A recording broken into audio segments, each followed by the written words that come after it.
Hello and welcome to our third installment of State of the Community.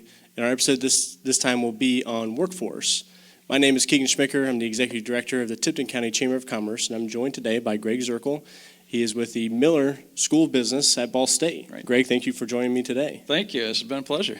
And to start this off, again, we're talking about workforce, and so I just want to ask you about some questions that obviously are arising as it relates to workforce, and because of the challenges we're experiencing with the workforce, there seems to be a lot of questions. Right. But one question that seems to come up is related to participation. How has the workforce participation changed, or has it changed, comparing today to, let's say, pre-pandemic levels? Right. Well, if you look at the numbers pre-pandemic, going back to February 2020, I had to do a little research on that. We were about 63.4% nationwide. Mm-hmm.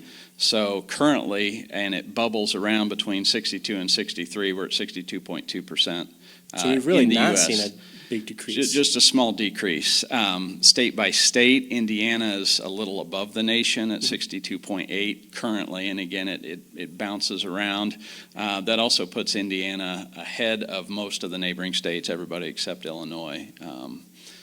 In some cases substantially. So yeah, that's a big challenge. That's something we're hearing as we get out into the business community a lot is we need bodies. Yeah, so. Right. And so as we continue to hear that rhetoric from the business community about the need for bodies, there's plenty of open positions, not only in Tipton, not only in Indiana, but across the nation. Right. So what are some glimpses on why? Why are we seeing such a shortage of labor? Right. When we look back, mid-2000s, that participation rate was 66%. By 2010, it was 65%. So it's been trending down. Oh, interesting. In previous conversations, we've talked about the baby boomer retirement wave that's coming through. That's certainly a big portion of it, although those age 65 and older are remaining in the workforce at higher percentages than they used to. Yeah. But that's certainly pulling it down. Obviously the recession, when we saw that mid-2000s figure drop by 2010, there's been kind of a hangover effect on that. And so there's a number of forces at play on that. And I think the baby boomer topic is maybe one we can explore just a little bit, because I think that's not a challenge we're going to experience just today. Right. As you said, this is a wave. Right. And what we're seeing is maybe just the first part of this wave is, I think, the largest generation. Yes. That is actively working in our economy. So as they continue to retire, and the generations that follow just simply have less people in them. Right. This is going to be a long-term issue. Yeah, it's something companies definitely need to address. The baby boom was given that name for a reason, right. Just this massive population wave. And so if you look at the cutoffs of where each generation starts and stops, which is always fuzzy, but by 2029, then the youngest baby boomer will be 65. So we still have a few years to go, but it is phasing out right now. And as you mentioned, then there was kind of a baby bust, and Gen X does not have all the bodies that it takes to replace. You're losing seniority. You're losing a lot of experience. So those are things that the wise employer is gonna plan ahead for. How can we replace not only those bodies but also the expertise and the knowledge? Sure. And it actually creates something very interesting on generational dynamics. So. If you want to generalize, the knock on the millennials has been what? Entitled or whatever. Right. Or I want it and I want it now. Yep. Well, given this shift in population as baby boomers are retiring, the millennials will actually get what they want. And so it's because that need for expertise as well as bodies, they will be moved along faster than Gen X, for example. Sure. So they'll get their way. So it's really incumbent on employees or employers to make sure that knowledge transfer is happening now. Because again, you may only have 6 years left until the youngest baby boomer is 65. Sure. So that needs to be a focal point. And that's incredible to think about that. In only 6 years, we'll see that drastic transition and potential loss of wisdom and knowledge and expertise. Right. So that's certainly, as you mentioned, something that employers need to start planning for today, because the issue is not going to get better. Right. In fact, it could get exponentially worse. And we're probably, maybe there's a tourniquet effect happening right now, maybe because of the market activities with markets being down, right. and maybe that's encouraging some of those retirees or retire-aged individuals to continue working. There's no question. To participate in the workforce, but if the economic factors weren't as they are today, we would already be seeing potentially a much worse labor participation statistics. Right. As boomers are looking at their portfolio quarterly or monthly, they're saying, I don't need to retire. Just continue to ride it out. And then there's that part-time element where they're still in the workforce just because they want to be. So the improvements in healthcare and medicine that we've seen are prolonging lives. And so 65 does not mean I got to hang it up and ride out into the sunset. They're wanting to stay active, so they're doing it by choice as well. So that's actually a benefit to the labor crisis in a sense, because they're not hustling to get out the door. Right. Any advice you might have for employers who are trying to make this transfer of knowledge, expertise from baby boomer to millennial? I mean, is there guidance that they could seek, or even if it's services from an institution, even if it's Ball State, that could help if they've not had this practice before? Because that transfer of knowledge, I think, historically maybe just happened more organically. But now we're seeing a large generation possesses a lot of this knowledge. Right. And it might seem artificial or forced to get them to transfer that knowledge. So are there resources they can seek or assistance? Right. The best practices we're seeing right now is to be intentional about it and intentionally pairing up multi-generational teams. Okay. So that used to be a point of conflict. Boomers don't understand, Gen X doesn't understand. But we're going to have to innovate around that. And the idea of pairing up the older with the younger is gaining some traction. Yeah. So it's not putting the millennial or the Gen X in that top spot yet, but making sure that information and practices and experiences are being transferred. And it actually creates more of a collegial atmosphere where there used to be, those generational conflicts. Yeah. So the smart companies are encouraging that and facilitating that. They're pairing people up. Yeah. So we are seeing a definite increase in early management programs. So one of the things that's been in the most demand with our executive education programs at Ball State as we reach out into businesses has been management training, but now we're seeing a definite shift towards moving that even earlier. Oh, wow. A lot of companies have admitted, yes, we like to promote from within. That's a good thing. Right. But yes, we also say you're now promoted, get after it, and not providing the resources. Yeah. What got you promoted is not the skill set you need to manage. And so we're seeing a movement towards management training programs more aggressively, but also earlier, even preparing people to be promoted. Very good. And anytime you can be ahead of the game, that's a real benefit. So, and sometimes that's done externally, like through the things that we do, and sometimes that's done internally, again, with those older, more experienced employees. Sure. And this topic of the labor shortage then, is there any advice you might have for employers who are offering, again, that rhetoric that we need bodies? We just need people to satisfy the current orders that we have. What advice then can you offer them? Even in the short term, but then potentially long term. Right. There's a number of strategies and tactics. So I'll bounce back between a few strategies and the tactical side. One of the things that we really, really recommend is think retention first. So recruitment, yes, that's already top of mind. Yep.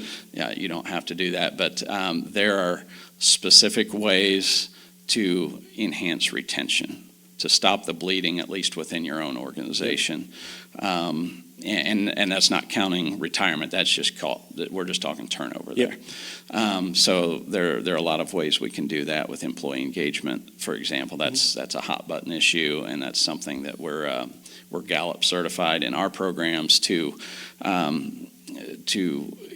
kind of be an intervention there to stop the bleeding, get employees more engaged. What happens when you have an engaged employee base is not only do you get that retention and less turnover, but there's all the other benefits of quality goes up, productivity goes up, absolutely, profitability goes up. Wow. Safety issues are proven to go down.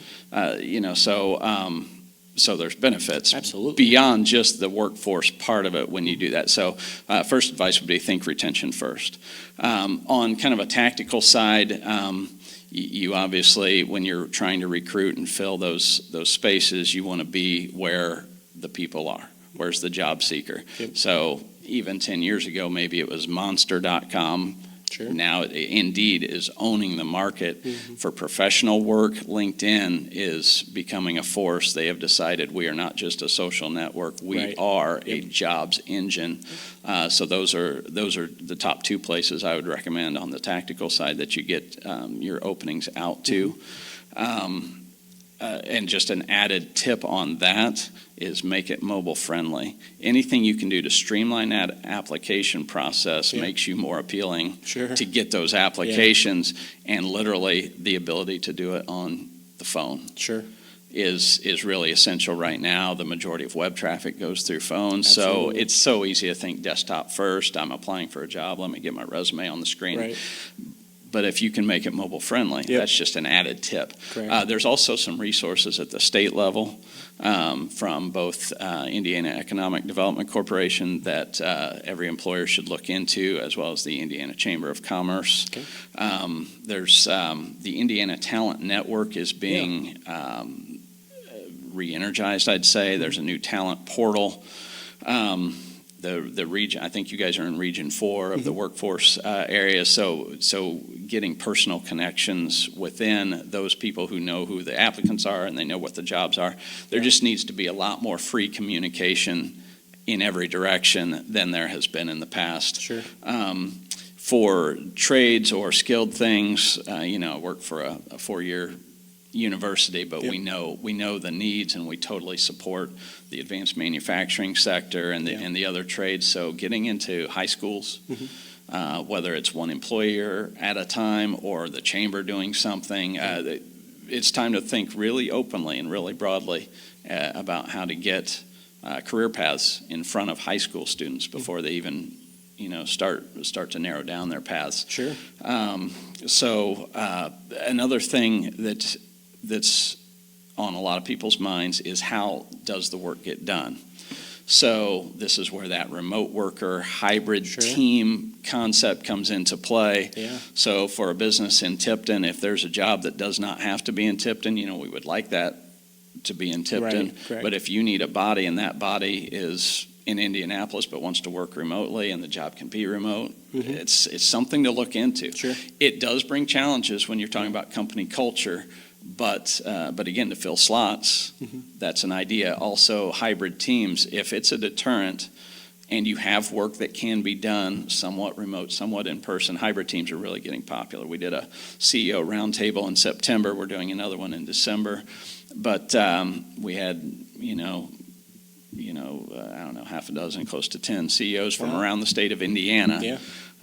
Just talking about their remote and hybrid workforce and all the different ideas, and each one had a different angle. But one thing that was pretty much unanimous was this is permanent. This is permanent. Remote work has been possible for 15, 20 years, in a pretty streamlined way. But now it got its proof of concept, obviously, during the pandemic. And so, that you can resist, or you can see how do we make it work. Potential employees have cards to play that they haven't had in the past. And, both with the workforce participation rates being down, labor demand, and then the capability to do that. Yeah. So it's going to take some real strategy and thinking, okay, how do we make this attractive? Yep. How do we keep productivity high? How do we keep a unified culture, but also be appealing to those people who want to at least split their time? Yeah. So it reminds me sort of in a real estate industry, you talk about a buyer's market and a seller's market. So right now we seem to be in an employee's market, No doubt. right? That No they've doubt. got some more leverage Right. because there's so many jobs available out there. But then this isn't a short-term issue. Right. This is going to be an issue for at least the next couple of years. Yeah. So whereas we might have been a decade ago or more, we were in an employer's market, Right. and they got to dictate the terms, and so we're seeing that shift. And you're right that what we see is maybe employers fighting that, adapting to Right. the changes in the market, but acknowledging that you can either participate and adjust, change with the changes in the market and be successful, or fight it, and the challenges are only going to continue to build up. That's correct. There's one other strategy that I wanted to mention. There's some industries that are just naturally high turnover. Maybe those are retail. There's a Sure. variety. For employers that tend to employ even high school students or college students or that young, there's a strategy that's been at play with Enterprise Rent-A-Car, with Crew Car Wash, if you're familiar with those. You even see it a little bit at Chick-fil-A. And that is, we know they're not going to stay, but we still pour into them. And so what you get is kind of this short-term value proposition where we're going to pour management training into you. We're going to equip you, making you more employable, knowing you're not going to stay.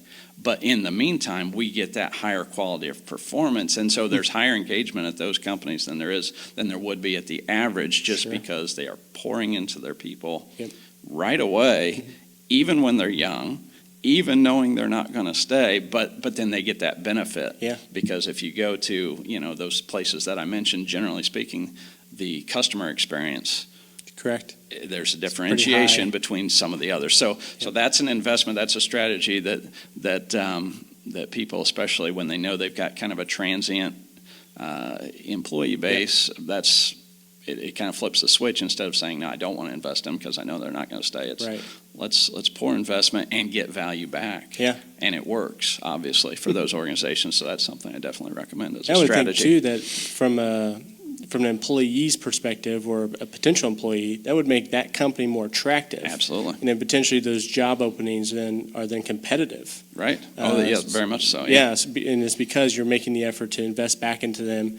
And so it seems like it's a system that feeds itself, that we're investing in them so we get higher productivity, we're decreasing safety-related issues, and all the other metrics that you mentioned earlier. But then on the flip side, we're making those job openings more competitive, and we're getting the best candidates possible to fill those vacancies. I'm glad you mentioned that, because I think that's an interesting... Yeah, it's a way to be more competitive for a limited supply of labor. Very good. What other trends have you seen or are you seeing as it relates to workforce that you think maybe the businesses here in Tipton County need to be aware of, maybe for, again, the short term or long term? Again, just thinking very broadly about being that appealing workplace. So I keep coming back to the phrase of pouring into the people, pouring more resources in. And I had mentioned earlier about employee engagement. So it's not a mystery anymore. Again, we follow Gallup data. They've been at it for decades. There's millions of data points, and what you find out is those companies that do invest in their people and have feedback loops and give them the tools and resources, they've divided it into 12 different elements. And it's all proven, and each one, if you just move one, they can tell you what the increases in productivity or decreases in retention can be. So that investment, it's time to just kind of bring that back to the top.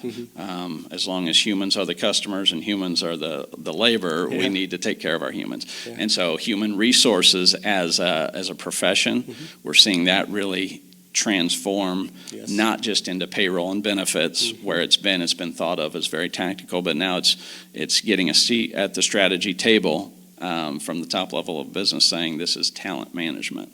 And so any company that invests in employee engagement will reap rewards. So as a community, as a chamber, if that's something where we can not think competitively with one another as employers, but maybe come together and just dream with me for a moment. Yeah. What if every employer was that much better of a place to work, had that much more investment in their employees?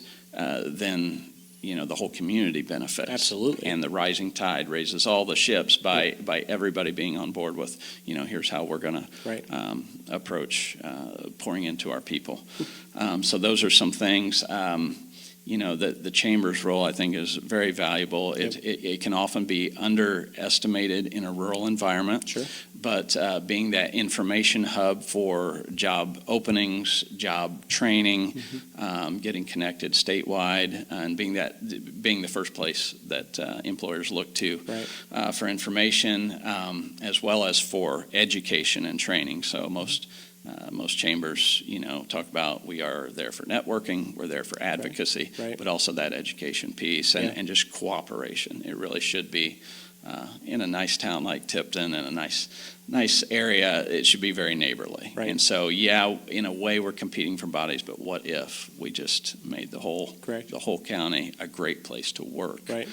That would be of great benefit. And so that's the real trend. Again, I mentioned it from the HR perspective that is turning into more of a talent thing than a just duties and tasks. Payroll and so those are some things that come to mind. Yeah, and I think you highlight some of the activities that the chamber itself here in Tipton County that we've invested in, which is acknowledging that the challenges in workforce and the business climate and just at the realities of the workforce, the demands from the employees and also the expectations of employers are different and they're not aligning. So pouring back into our members with some opportunities for education and trying to align up those high quality opportunities so they can understand what those changes are, how can they be more tactical and strategic, intentional with their efforts, and therefore successful. Right. So I'm glad you brought that up. And another effort that we're investing in, an opportunity to have more of a it's actually more of a regional job board. So we recognize in Tipton County that most of the employees who work here in this county actually don't live in Tipton County. So approaching this from a regional perspective, that we need actually eyeballs that not only live in Tipton County, but also in Howard County, in Hamilton County, Madison County, Clinton County. So we're going through the steps of making that accessible to our members so that when they post a job, it's getting out into the proper areas, as you mentioned, the Indeeds of the world and LinkedIn's, but also there's a hub that exists on the chamber's website, the city's website, the county's website. Excellent. So if someone is looking or needs a resource, they're not going to struggle to find it. Right, and that's a nice problem to have because not every community is a net importer of that labor. So, knowing where your labor comes from is also very important. Absolutely. And what role, I think this is our last question that I have for you, what role do you think technology is playing as it relates to the challenges of the workforce and businesses' potential need to make investments into technology and robotics to help supplement that loss of workforce? Right. Yeah. It's anytime you're studying economics, which I am not an economics whiz, that's not my wheelhouse. But there's weighing capital versus labor, and so certainly in the advanced manufacturing, advanced in a way means more capital, less labor. So that's also a long-term trend. Now, someone obviously has to produce those things, but investments in technology where you're not in a bind for people as much is a smart investment that's probably long-term to the extent that you can still deliver for the customer at a really high level. So those are things that companies are weighing right now, and that can be a difficult transition. Oh, absolutely. But so resources around that in making those decisions and finding what do we need that makes us a little less vulnerable to labor risk are things that leaders should seek out, and maybe that's a role for chambers or statewide organizations to provide information and ideas on how to do that. Yeah, absolutely. Do that because the business owner and the business leader shouldn't have to kind of make it up as they go or come up with all the answers themselves. there's enough companies that have made transformations that we should be able to pull Yeah. learning Yep. from them. Best practices, lessons learned. Absolutely. Absolutely. Yeah. So we've covered a wide variety of topics related to workforce, but I want to offer you, if there's anything else that you wanted to share today, again, I know we've had a pretty good conversation already, but if there's any last statements that you wanted to make, I want to offer you that opportunity. Oh, I appreciate that. Yeah, I think this is really important. What we're doing at Ball State, we have an executive education division now of the College of Business, as you mentioned. It's an outreach, so the idea is to get some of the expertise that is in that building, so to speak, out into the business community. If I can brag on Miller College of Business for a little bit, in Muncie, Indiana, you have